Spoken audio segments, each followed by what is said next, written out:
Hey, what's going on, guys? Welcome back to Dubs Nation. Hope you all had a really good weekend. Do me a favor before we get started, just real quick, hit that notification bell, hit subscribe. I'm really trying to grow the channel. More importantly, like and share this video, like and share all others like it. That's how we're going to let YouTube, Twitter, Facebook know this type of content is preferred. We want a more objective, common sense message. Go and support all different kinds.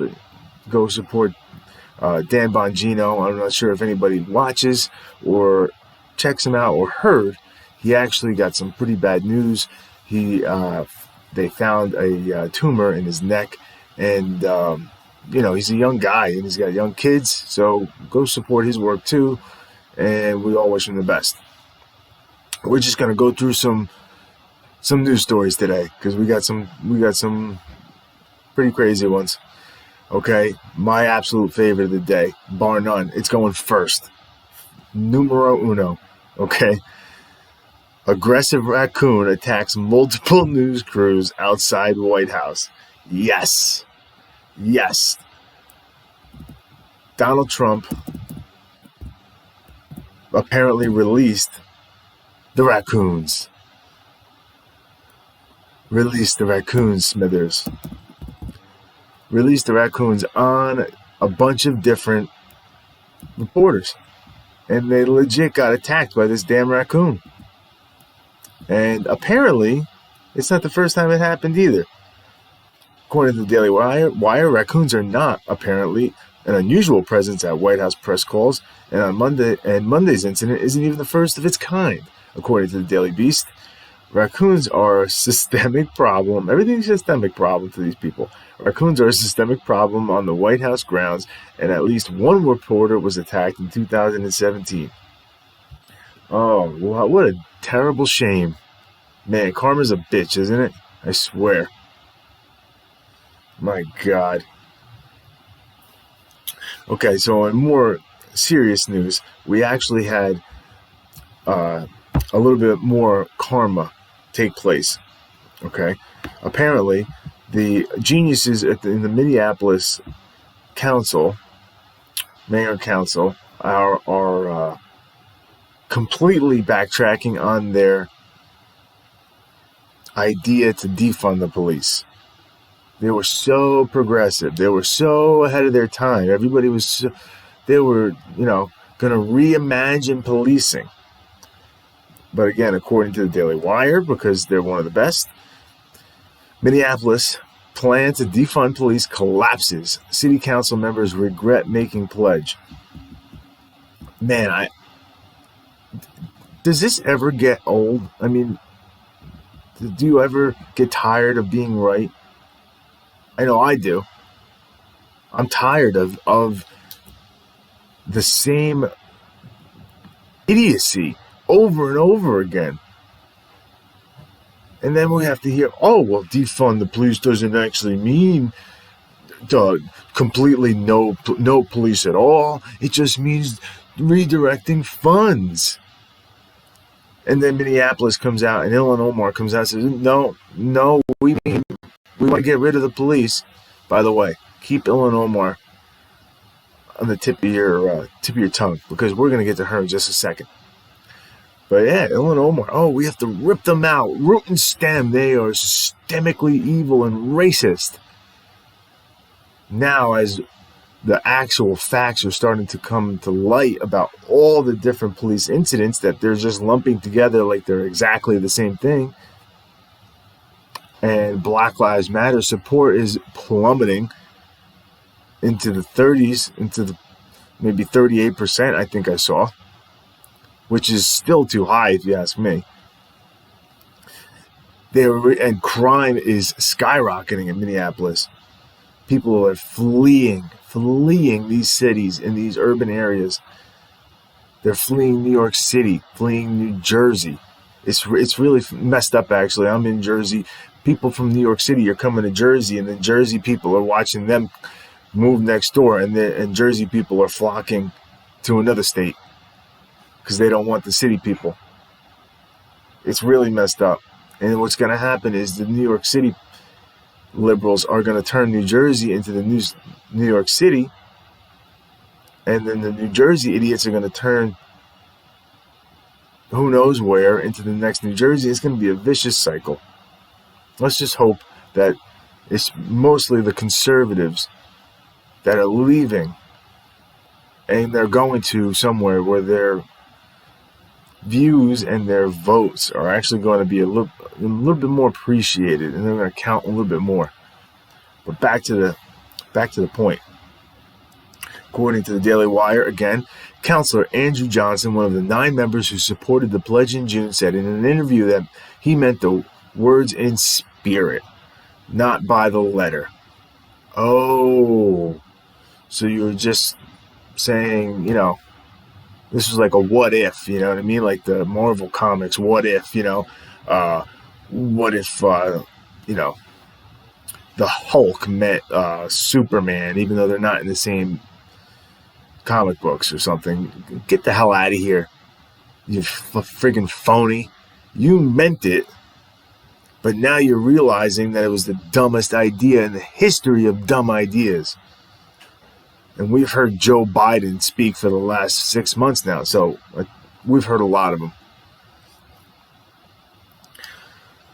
Another counselor, Felipe Cunningham, said that the language in the pledge was up for interpretation, and that even among council members soon after the promise was made, it was very clear that most of us had interpreted the language differently.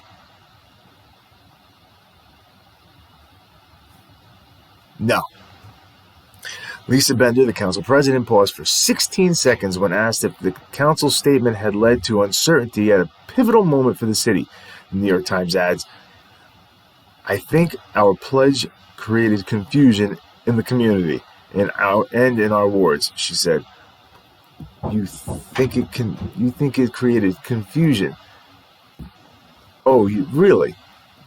No, it created crime. It created crime. And now there's going to be a big problem. No cop is going to want to work in Minneapolis anymore. They know that the council, does not have their back. Who in their right mind would want to work there? Who? Nobody that's good, that's for sure. I feel for those guys that are there now. The good ones, the 99%. Okay? I feel for them. And the attacks on the cops they have not stopped. Portland, Louisville, 2 were shot over the weekend, last week, if you remember that. Still, the lies about Breonna Taylor, this Breonna Taylor situation, my God, they rival the Michael Brown.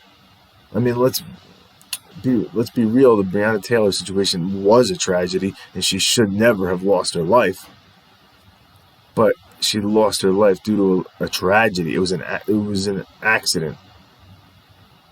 Okay, it was a messed up circumstance, but it was brought on by the actions of that group of people.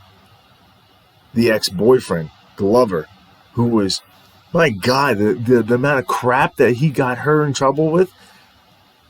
He was using her car, or rented a car in her name, and the cops found a dead body in the back of the car. So she was implicated in the murder, and this guy was involved with. He had her address down, was receiving packages at her house. They had her on tape with him while he was in prison, implicated in criminal activity. Holy crap. Let's be real here. And then now she's dating a new guy, Walker, who's a friend of the ex-boyfriend Glover. Okay. But still allowing this guy Glover to come to the house and use your apartment as his address? Come on, stop with this. When are we telling the truth? When are we going to start telling the truth? I swear. It's going to be to our own downfall. We can't tell the truth anymore. We're told that she was sleeping in bed and the cops broke in and shot her while she was asleep.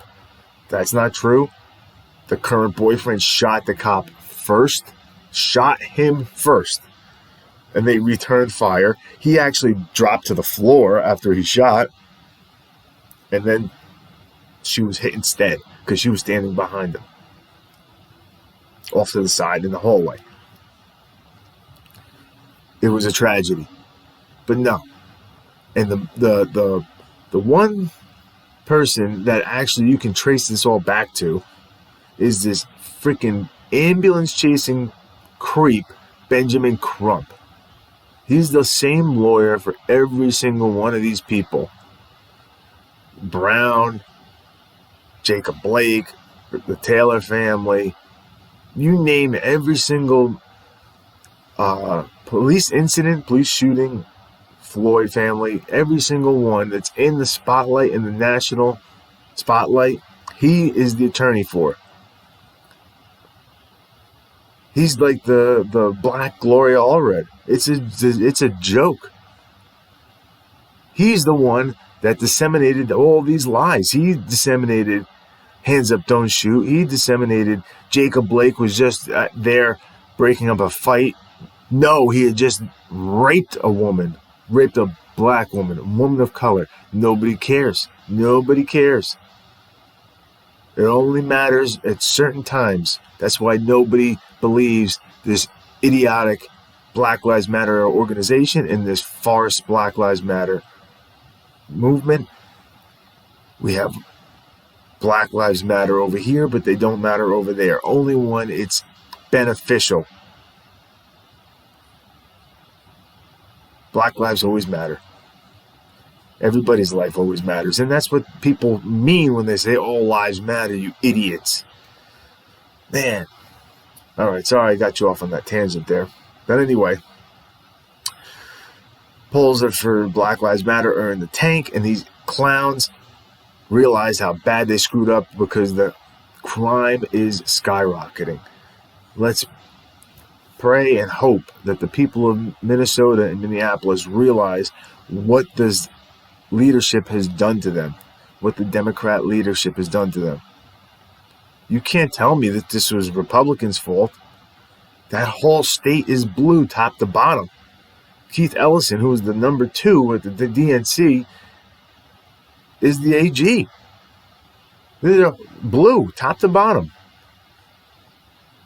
It's a terrible pattern. All the cities that are having crime spikes, all different kinds of problems like that, blue. All the states with the most COVID deaths, most of the states with the most COVID deaths, blue. The states that are still over 10% unemployment, blue. New York, New Jersey, still shut down. People still can't go to work, still not going to work. They still haven't got the additional unemployment that Trump signed the executive order for.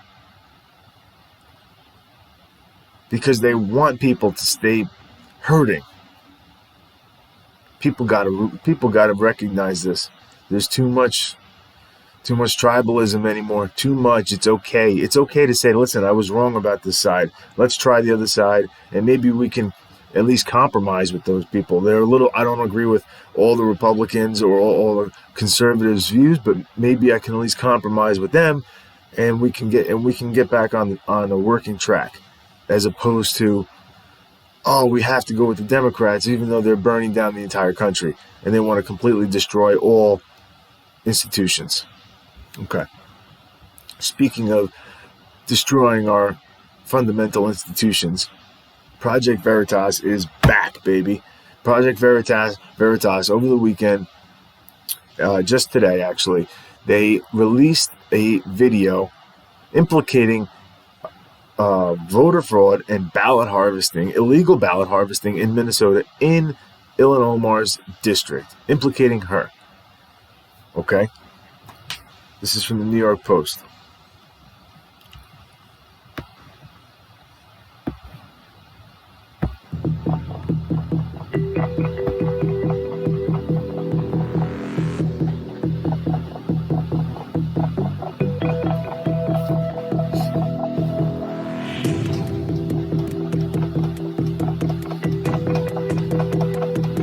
Numbers don't lie. numbers don't lie. What you done? Gary, wahas wa absent ballot salkaya. So much it. Fairy. Wahas or so much it. Wabu Gary. Wabu Kayala.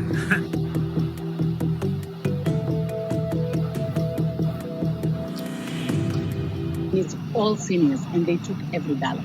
Every ballot. They just take them from them. Every single ballot. They knock on the door and say, your ballots come, give it to me, give it to me. They don't even pay them for it. They just take it. No. And the ones that didn't vote on ballots, the young people and the women and stuff, they were paying cash. They were getting bags of money the last 1 week here to drive people. And when you vote and they mark you off, then you get in the van, they give you a cash.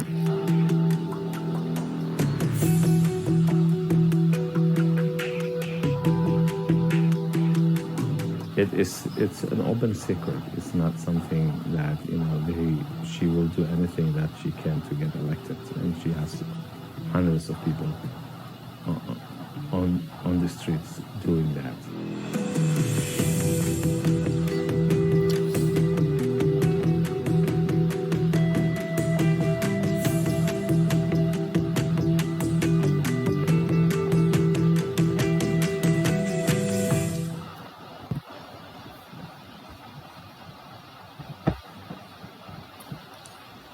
Yeah, that's bad. Okay. Ballot harvesting racket in Democratic Rep. Omar's Minneapolis district, where paid workers illegally gathered absentee ballots from elderly Somali immigrants, appears to have been busted by undercover news organization Project Veritas.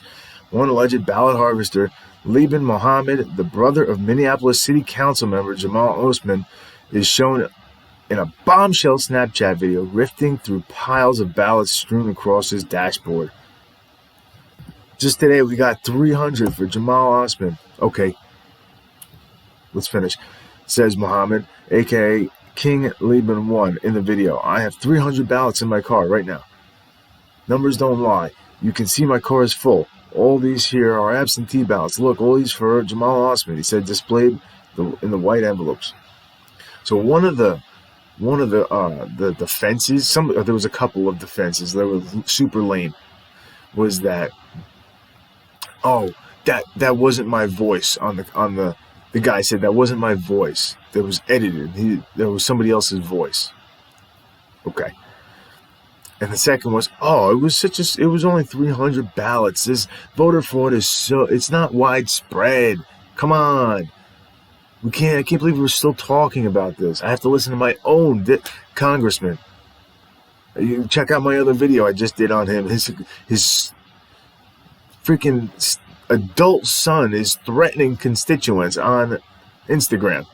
He's threatening to assault constituents on Instagram because they're criticizing his 83-year-old dad, who's been entrenched in politics in Congress for 2 decades like a goddamn tick. I have to listen to him say fraud is a Republican witch hunt. It's a false claim. It's baloney. It's BS. The main city he's supposedly from has the biggest example of voter fraud that just happened. It just happened. Every time he makes a post, we gotta post a link on his comments because he looks like an idiot, but he doesn't care. He doesn't care. He's a straight propagandist. That doesn't matter to him. Patterson was caught with voter fraud. It doesn't matter to him. But the fact that we're just catching these, that does not, imagine how many we're not catching. Okay? This was just today. This is what I was trying to say. Just today, we got 300 for Jamal Osman. Just today, that said. Just today. 300 in one day. Now imagine you had several hundred people. Think about this. The guy said she's got hundreds of people working for her. Imagine you had hundreds of people doing that every day, the entire election cycle. Hello? Why? Why do we have to wait until there's a major election foul up due to fraud and mail-in voter mishaps to secure our election. Enough. Why? Why do we have to? Why? Because unfortunately, there's a lot of people out there without integrity who would rather their side, their team, win at all costs. The ends justifies the means for them, so it doesn't matter. They claim they want fair and free elections, but only if it helps them. If it doesn't help them, then they want their political ideology to win at all costs. It doesn't matter what gets burnt down in the process. Want to make state, territories and regions states arbitrarily? No problem. DC, you're a state now. Puerto Rico, you're a state now. Give us more senators. We want to pack the courts, Supreme Court? Why not? Let's do it. We want to end the filibuster so we can ram any bill down the throats of the American people with just 50.1%, 50 votes plus a vice presidential tiebreaker. Could change the nation forever. Okay? It's a big problem. So, this ballot, the illegal ballot harvesting, that was just made illegal in many areas. California, that's how they turned a bunch of seats blue in 2018. They have ballot harvesting. I just did a video the other day about Michigan. A Michigan judge okayed ballot harvesting. That's a major swing state. The pandemonium and the turmoil that's taken place and that's being weighed, that everybody with this much power is using it to push their own political ideology now. If you ask me, we need a complete overhaul in all positions, all elected positions. And it starts with term limits. That's how we'll be able to do it. Elect people that want to implement term limits. Okay? Please. If you are from Jersey, the guy running in my district, his name is Billy Prempa. He wants term limits. If you know somebody else in your district that wants term limits, well, check him out. If your guy doesn't or woman doesn't, call him up and tell him you need to start pushing for term limits. I want somebody that's willing to give their power back to the people. That's how you know that they'll be there for more altruistic reasons. All right, let's wrap it up with the biggest bombshell of the day, the biggest explosion you've seen in your lifetimes, people. Massive, bigger than that one that happened in, where the hell was that? In the port, Libya, maybe? Where the container exploded and you saw a shockwave across the entire goddamn city. My God, this is bigger than that. New York Times released some of Donald Trump's tax returns. Oh my goodness. Oh my goodness. You know what? I'm going to save everybody a little bit of time here. Nobody gives a rat's ass about his tax returns. Nobody. Nobody with a brain. Nobody that has better things to do. Are you kidding me? Did he do anything illegal? No. Why the hell are we talking about it? This guy made his fortune before he got into politics. He had businesses, some did great, some did not so great. Some failed, some went bankrupt, a few went bankrupt, others were very successful. That's what the business is like. These people don't know what it's like to sign a check other than their freaking rent check. Okay? They don't pay people. They don't know what it's like to start a business. They don't know what it's like to take losses year after year after year after year before you actually finally start to make some money. They don't understand. They can't comprehend it. It's literally incomprehensible to them. They don't understand why you would do all you could to take advantage of the tax laws that are there. They just can't understand it. Why? Well, number one, because like I said, the people, these liberal idiots, they think it's a good life for them is just getting a check from guys like Trump, from the rich. They said, no, you guys got to pay me, and then we all have the same amount of money, and everybody's the same now. That's it. There won't be any more innovation. There won't be anyone willing to take risk to try and make money. There won't be any more businesses built, and nothing. That, guess what? What are we describing here? Socialism. Okay? That's the bottom line. Okay? I'm far more concerned about how the hell did Nancy Pelosi become a millionaire after a life in politics that has a salary of $170,000 a year? How does Maxine Waters get so rich? How does Joe Biden get so rich? How the hell does Hunter Biden get $3.5 million from the ex-Moscow's, the ex-mayor of Moscow's wife? And that doesn't even get a peep from the New York Times. Okay, I want to know how my congressman, Bill Pascrell, is 83 years old. He's a millionaire. He's just like the 69th richest congressman in Congress. How the hell did that happen? I want to know what kind of colluding is going on between him and his lobbyist son. How did that's the type of stuff I care about. Am I really supposed to believe that the IRS, who will hunt you down if you flee to Antarctica, they will hunt you down for $1,500? Am I supposed to believe that they've been giving this guy, Donald Trump, breaks? They've been letting him just break the law for years and years and years? Am I supposed to believe the Obama IRS didn't catch this guy breaking the law? The Obama IRS that was they were confirmed to be targeting conservatives. Am I supposed to believe they didn't pick up on this guy breaking the law, Donald Trump? They didn't pick up on that. Bullshit. No, he didn't break the law. I don't care. Guess what? I don't want to pay more taxes either. If I could pay less taxes, that'd be great.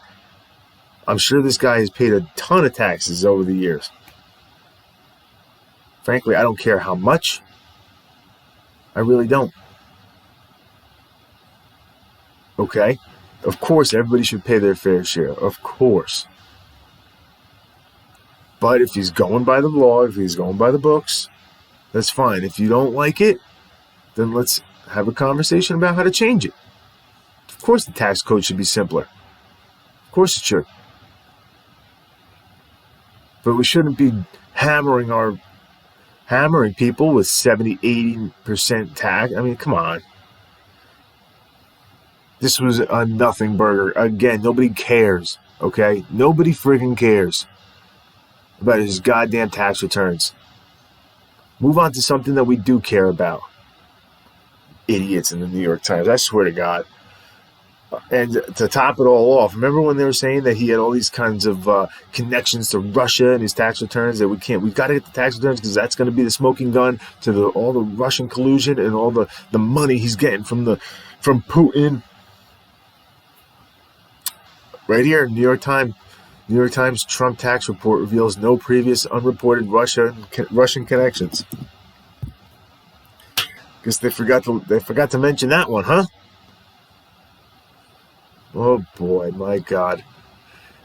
All right, guys, so that's going to be it for today. Thank you so much for sticking around. Again, don't forget to subscribe, like, share. Tomorrow we got the debates. President Trump, please come prepared. Put this guy in the coffin, please. Put this guy in the coffin. Come prepared. Policy issues. You want hit him on Hunter? That's fine. Hit him on his corruption? That's fine.